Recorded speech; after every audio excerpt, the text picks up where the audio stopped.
Malo le soifua. Ole Aso Lulu lenei. Yeah, today is Wednesday and it's the middle of the week. Today we're going to teach you how to say how are you, or ask someone how are you, and also how to answer. O nisi vaenga tāua le ngangana. E mawhai ona fai'aoga ina. Pe a whai e te vesili se tas. Ia, po o a mai. Ia, a o le a fo'i. Le tali e fai'aoga ina. O le vesili mua mua. O a mai oi. Question 1, how are you? Lona lua. O a mai lau Susuga. Question 2, another way of saying how are you? O a mai o mātua.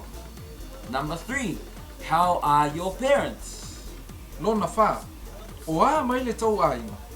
Number 4, how are your family, or how is your family doing? O le tali e mawhai ona fai'aoga ina. O lo'o Manuia whaafetai. The answer that you can use is they are well or they are fine, thank you, which is olo manuia fa'afetai. That's us for today for our Wednesday phrase. Have a good rest of Samoan Language Week and we will see you tomorrow. Tatou whailoa i a tae au, soifua mai i Manuia. Tō wha soifua.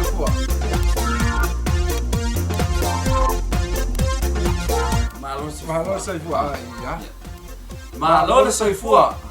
O le Aso Lulu lenei. I'll say that. You say Morisa. Oh no, yeah, I'm going to do it in English. Malo. Oh no, we've done that one. Well, actually, that's okay. Okay. Yeah. O le fesili mua mua. O a mai oi. I thought you were doing 2 and I doing 2. O le fesili mua mua. O a mai oi. O a mai lau Susuga. I got my one. Oh my little old man. Tō wha soifua. Sorry.